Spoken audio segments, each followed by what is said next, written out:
ప్రజా పంపిణీ వ్యవస్థను బలోపేతం చేసి ప్రజలకు 9 రకాల నిత్యావసర సరుకులను మొబైల్ డిస్ట్రిబ్యూషన్ యూనిట్ MDU ద్వారానే ప్రజలకు పంపిణీ చేయాలని CATU నంద్యాల పట్టణ కమిటీ ఆధ్వర్యంలో CATU కార్యాలయం నుండి సాయిబాబా నగర్, టెక్కే, పద్మావతి నగర్, మున్సిపల్ కార్యాలయం, బొమ్మల సత్రం మీదుగా జిల్లా కలెక్టర్ కార్యాలయం వరకు MDU వాహనాలతో భారీ ర్యాలీ చేపట్టి అనంతరం సమస్యలతో కూడిన వినతి పత్రాన్ని జిల్లా రెవెన్యూ అధికారి రాము నాయక్ కు సమస్యలతో కూడిన వినతి పత్రాన్ని ఇవ్వడం జరిగింది. అనంతరం CATU పట్టణ అధ్యక్ష కార్యదర్శులు లక్ష్మణ్, మహమ్మద్ గౌస్, జిల్లా ఉపాధ్యక్షులు తోటమద్దులు, MDU రాష్ట్ర ప్రధాన కార్యదర్శి కాజా శ్రీనివాసులు మాట్లాడుతూ గత వైసీపీ ప్రభుత్వ హయాంలో వాహనాలను బ్యాంకుల నుండి ప్రతి నెల EMI చెల్లిస్తూ ప్రజా పంపిణీ వ్యవస్థను ప్రజల ఇంటి దగ్గరికి తీసుకువెళ్తూ ప్రభుత్వం ఏ సరుకులు ఇచ్చినా ప్రజలకు అందించడంలో MDO ఆపరేటర్ల సేవలు మెరుగైనవని అన్నారు. అటువంటి MDU ఆపరేటర్లను అర్ధాంతరంగా జూన్ 1 నుండి తొలగిస్తున్నామని చెప్పడం చాలా దురదృష్టకరమని తెలిపారు. కూటమి ప్రభుత్వం కేబినెట్ లో తీసుకున్న నిర్ణయం వలన దాదాపు 20,000 మంది కుటుంబాలు రోడ్డున పడ్డాయని, వీరి మీద ఆధారపడిన 80,000 మంది కుటుంబీకులు కూడా ఇబ్బందులు పడుతున్నారని వాపోయారు. కూటమి ప్రభుత్వం అధికారంలోకి వచ్చినప్పటి నుండి ఎవరిని తొలగించాలి, ఏ వ్యవస్థను నాశనం చేయాలనే ఆలోచన చేస్తుంది తప్ప గత ప్రభుత్వం హయాంలో జరిగిన తప్పులను సవరణ చేసి మరింత పటిష్టంగా చేసే ఆలోచన చేయడం లేదని విమర్శించారు. MDU వాహనాలను తొలగించాలని, గత ప్రభుత్వం తీసుకున్న ఒప్పందాన్ని మరింత కొనసాగింపుగా చేసే విధంగా చర్యలు చేపట్టాలని, లేకపోతే MDO వాహన ఆపరేటర్లతో, అసిస్టెంట్లతో, వారి కుటుంబాలతో చలో విజయవాడకైనా సిద్ధపడతామని, కూటమి ప్రభుత్వాన్ని ప్రజల ముందు దోషిగా నిలబెడతామని CATUగా హెచ్చరించారు. ఈ కార్యక్రమంలో MDU ఆపరేటర్లు, అసిస్టెంట్ ఆపరేటర్లు 100 మందికి పైగా పాల్గొనడం జరిగింది. దేశంలోనే మొట్టమొదటిసారిగా ప్రజల ఇంటి దగ్గరికే ప్రజా పంపిణీ వ్యవస్థను ప్రతిష్టం చేసి జగన్మోహన్ రెడ్డి ప్రవేశపెట్టినటువంటి పథకాన్ని, ఆ పథకం ద్వారా ఇంటింటికి ప్రజలకు సరుకులు అందించే విధంగా MDU ఆపరేటర్స్ దాదాపుగా 9,000 మందికి పైగా కార్మికులు ఈరోజు ఉపాధి పొందుతున్నారు. అయితే ఈ ప్రభుత్వము వచ్చిన నాటి నుండి గత ప్రభుత్వం చేసినటువంటి తప్పప్పులను సవరణ చేయకుండా ఉద్యోగాలు, ఉపాధి కల్పించేటువంటి వాళ్ళందరినీ కూడా ఇంటికి సాగనంపే పరిస్థితుల్లో ఈరోజు విధానాలు ఉన్నాయి. ముఖ్యంగా తెలుగుదేశం ప్రభుత్వం అధికారంలోకి రాకముందుకు పథకాలన్నీ కొనసాగిస్తాము, ప్రజలకు దూరం చేయము అని చెప్పేసినటువంటి చంద్రబాబు నాయుడు గారు అయితేనేమి, పవన్ కళ్యాణ్ గారు అయితేనేమి, వీళ్ళందరూ కూడా మాటలు మాత్రమే చెప్పి అధికారం వచ్చిన తర్వాత ఈరోజు వైన్ షాప్ లో పనిచేసేటువంటి ఉద్యోగులను ఇంటికి పంపించినారు. అదే విధంగా ఈ రోజు రైస్ పంపిణీ చేసేటువంటి ఆపరేటర్లను కూడా మీరు ఇంటికి వెళ్లాల్సిందే అనేటువంటి రీతిలో ఈ రోజు కేబినెట్ లో నిర్ణయం తీసుకోవడము చాలా దుర్మార్గము. ఒక పక్కనేమో అధికారంలోకి వస్తే 20 లక్షల ఉద్యోగాలు కల్పిస్తాము, ఉపాధి దేశంలో పెంచే ప్రయత్నం చేస్తాము, ఎక్కడ కూడా నిరుద్యోగం లేకుండా చూస్తామని చెప్పినటువంటి కూటమి ప్రభుత్వము ఈ రోజు ఉన్నటువంటి ఉద్యోగాలను ఊడబిక్కేటువంటి ప్రయత్నం చేస్తుంది తప్ప వాళ్ళని ఏ విధమైనటువంటి రీతిలో ఉద్యోగాలు కల్పించాలనేటువంటి ఆలోచన చేయలేం లేదు. ఇప్పటికే చాలా మంది కూడా ఎదురుస్తున్నారు ఎప్పుడు సూపర్ 6 పథకాలు అమలు చేస్తారని చెప్పేసి. కానీ సూపర్ 6 పథకాలు అమలు చేయకపోగా ఉన్నటువంటి పథకాలను నిర్వీర్యం చేసి ప్రజలకు దూరం చేసేటువంటి దుర్మార్గమైనటువంటి విధానాలను అనుసరిస్తున్నారు.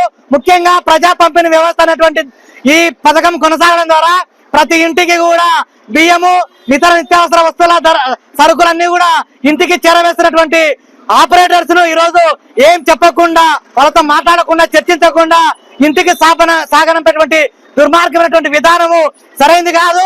దీన్ని CATUగా తీవ్రంగా వ్యతిరేకిస్తున్నాము. ముఖ్యంగా వీళ్లకు ప్రభుత్వానికి జరిగినటువంటి ఒప్పందము ఇంకా 20 నెలల పాటు ఉంది. ఆ 20 నెలలు ముగిస్తున్నా అనే 3 నెలల కాలంలో మీకు ఒప్పందం ముగిస్తుంది కాబట్టి మీరు వేరే అత్యంతమైనటువంటి పనులు చూసుకోండి, లేకపోతే మీకు మళ్ళీ ఉపాధి కల్పిస్తామనేటువంటి రీతిలో ప్రభుత్వం ఆలోచన చేయాలి తప్ప 20 నెలల కాలం ముందే మీరు ఇంటికి వెళ్ళండి, మీకు ఎలాంటి సంబంధం లేదు ప్రజలతో అనేటువంటి రీతిలో ఈ రోజు ప్రజల నుంచి దూరం చేయడము, ప్రజలకు కూడా ప్రజా పంపిణీ వ్యవస్థను దూరం చేయడమేనని CATUగా తీవ్రంగా వ్యతిరేకిస్తున్నాం. ఇప్పటికైనా కానీ వీళ్ళను కొనసాగించాలా, ఒప్పందం ఏదైతే ఉందో వాటిని మరింతగా పెంచే ప్రయత్నం చేయాలా. ప్రజా పంపిణీ వ్యవస్థను నిజంగా అన్ని రకాల సరుకులు 9 రకాల సరుకులు ఇస్తామని చెప్తున్నారు. ఆ 9 రకాల సరుకులు ఇవాళ వీళ్ళ ద్వారానే పంపించేయాలని చెప్తున్నాము. మరోపక్క ఈ రోజు జూన్ 1 తేదీ నుంచి మీరు వెళ్ళండి అని చెప్తున్నారు. వికలాంగులకు ఇంటికా నుంచి బయటికి వెళ్ళినటువంటి వాళ్ళందరికీ కూడా ఏ విధంగా డీలర్ల ద్వారా పంపిణీ చేస్తారో చెప్పడం లేదు. కాబట్టి ఇటువంటి లోపాలన్నీ ఏమన్నా ఉంటే సవరణ చేయాలి తప్ప ఆపరేటర్లను రోడ్డున పడేసేటువంటి విధానము సరైనది కాదు. దీన్ని వ్యతిరేకిస్తూ సిఐటి కార్యాలయం నుండి జిల్లా కలెక్టర్ కార్యాలయం వరకు కూడా ర్యాలీ చేపడుతున్నాము. ఇంతకు ప్రభుత్వం స్పందించకపోతే చలో విజయవాడకైనా కానీ కార్మికుల కుటుంబాలన్నీ సిద్ధంగా ఉంటాయని కూటమి ప్రభుత్వాన్ని హెచ్చరిస్తున్నాం. ఈ ఎండి వ్యవస్థను రద్దు చేస్తామని చెప్పి కేబినెట్ నిర్ణయం చెప్పి మన నాదెళ్ల మనోహర్ గారు స్పీచ్ చేయడం జరిగింది. దానికంటే ముందు 10 రోజుల ముందర మేము నాదెళ్ల మనోహర్ గారి నుంచి సివిల్ సప్లై మన కమిషనర్ నుంచి ఫోన్ వస్తే మేము విజయవాడకు పోయినాం, రాష్ట్ర నాయకులలో పోయినాం. అప్పుడుగా ఈ వ్యవస్థ తీస్తారని ఒక మాట చెప్పలేదు. ఈ వ్యవస్థను ఇంకా బలోపేతం చేస్తాము, దీన్ని 15 రోజుల నుంచి 30 రోజుల దాకా పెంచుతామని చెప్పారు తప్ప అప్పుడు తీస్తారని ఒక మాట రాయలేదు. రాష్ట్ర నాయకులు కానీ లోకల్ ఉన్న ఎంపీలు కానీ ఏ విషయం ఇంటిమేషన్ లేకుండా కేబినెట్ నిర్ణయిస్తున్నాము. ఇప్పుడు 1 తారీఖు నుంచి మేము డీలర్తో పంపిణీ చేస్తామని చెప్తున్నారు. అది ఎంతవరకు కరెక్ట్ అనేది మీరే తెలియాలన్నా. ఎందుకంటే 1 కాదు 2 కాదు 9,200 మంది ఉపాధి కల్పించేటువంటి ఉద్యోగులను, అదే మంది హెల్పర్లను, దాదాపుగా 20,000 మంది హెల్పర్లను మొత్తం రోడ్డు పడేసే కార్యక్రమం చేశారు. మేము తింటున్న అన్నంలో మన్ను పడేసేలాగా వేశారు. ఎందుకంటే ఈ 1 తారీఖు ఏం చేయాలో తెలియదు, ఎట్లా చేయాలో తెలియదు. కానీ ఈ వ్యవస్థను అన్ని రకాలుగా వాడుకున్నారు. మొన్న కరోనా టైంలో రెడ్ జోన్లలో మనం తిరిగి ఇంటికి సప్లై చేశాం, అప్పుడు వ్యవస్థ పనికొచ్చింది. కానీ మొన్న విజయవాడలో ఉత్తరప్రదేశ్ బాధలు వస్తే ఎవరు పట్టించుకోకుండా వాలంటీర్లుగా మేము నడి రోజులు నీళ్లలో దూరి ఇంటింటికి సప్లై చేశాం. ఆ పద్ధతిగా ఎవరు మమ్మల్ని అందరూ మెచ్చుకున్నారు. అదే చంద్రబాబు నాయుడు గారు 70%, 75% ప్రజలు కోరుతున్నారు, ఈ వ్యవస్థ కొనసాగిస్తామని చెప్పారు. కానీ ఇప్పుడు కేబినెట్ లో నిర్ణయం తీసుకున్నామంటున్నారు. కానీ మా పరిస్థితి ఏంటంటే అన్యాయంగా అనవసరంగా రోడ్డు పడేశారు. మేము కాదు, మా పిల్లలు, మా హెల్పర్లు దాదాపుగా 30,000 మంది ఉన్నాం. ఈ ప్రభుత్వం దాదాపుగా ఎంతో మందికి వచ్చిన తర్వాత ఉపాధి కల్పిస్తామని మాట ఇచ్చారు. కానీ ఉన్న ఉపాధి పోగొట్టి వేరే వాళ్ళకి ఇచ్చిస్తారు. ఉండే వాళ్ళు మమ్మల్ని తీసుకొని చేయమని ఛాన్సాలు ఇచ్చినా కానీ ప్రభుత్వం కానీ సప్లై కానీ ఎవరు పట్టించుకోవడం లేదు. మా గోడు యోగ్యత తెలియక మన ర్యాలీగా చేసుకుని సిఐటి తర్వాత చదివిపోయి మొత్తం నంద్యాల మొత్తం ఇది సాయిబాబా నగర్ నుంచి దాదాపుగా సంజయ్ గేటు మన మున్సిపల్ స్కూల్ నుంచి దాదాపు బొమ్మలతో తాంచి కరెంట్ చార్జ్ దాకా పోతున్నాము. ఈ లారీని బలవంతం చేసి మనం రేపుతం చేస్తామని చెప్పి ఎండీలందరూ జేఎందేవ్. గౌరవనీయులైనటువంటి చంద్రబాబు గారికి, మినిస్టర్ నాదెళ్ల మనోహర్ గారికి, ఉప ముఖ్యమంత్రి గారికి మా ఎండి తరఫున మేము మాట్లాడేది ఏంటంటే, అయ్యా మేము కరోనా టైంలో ఏ విధంగా అయితే మా కుటుంబాలను వదులుకొని స్వస్థంగా ఒక ముసలుల కానుండి జ్వరాలు వచ్చినా వాళ్ళ కుటుంబ సభ్యులు అనుకున్న వాళ్ళ దగ్గర కూడా మేము వెళ్ళి తమ్మేసి బియ్యం వేసి వాళ్ళకు నిరుపేదలకు చాలా సాయం చేసినాము.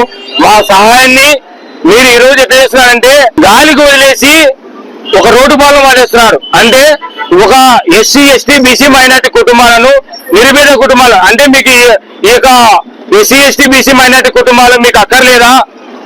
ప్రభుత్వాన్ని కోరుతున్నాం. ఎస్సీ అంటే అంత చులకన్నా, బీసీ అంటే అంత చులకన్నా, మైనార్టీ అంటే అంత చులకన్నా.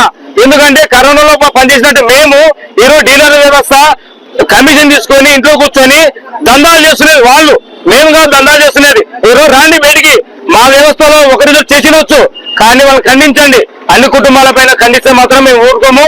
ఎందుకంటే మేము నిజమైన సేవ చేసినాం, ఆ సేవకు మాకు గుర్తించాలా. ఎందుకంటే మేము మీ సేవ ఇది 85% గవర్నమెంట్ చంద్రబాబు నాయుడు ఇంటికి సర్వే చేసినారు. ఇది బెస్ట్ సర్వే అని మెచ్చుకున్నారు. ఆ రోజు సర్వే మెచ్చుకున్నటువంటి చంద్రబాబు గారు ఈ రోజు ఎందుకు మెచ్చుకోవట్లేదు అంటే తల్లిపాలు తాగిన రొమ్ముల మీద కుదవద్దు. ఎందుకంటే మా కుటుంబాలు చాలా వ్యవస్థ మీద ఆధారపడి ఉన్నాం. కానీ ఈ వ్యవస్థ మీద మనం బయటేస్తే దాదాపు 20,000 కుటుంబాలు ఈరోజు రోడ్డు పాలన పడతాం. మీరు మాకు చేయాల్సినటువంటి న్యాయం చేయకపోతే విజయవాడ కూడా మా యొక్క ఫ్యామిలీ తల్లుల పిల్లలతో సహా వచ్చి మీ రోడ్డు పాలన నిరసన తెలియజేస్తామని కోరుతున్నాం.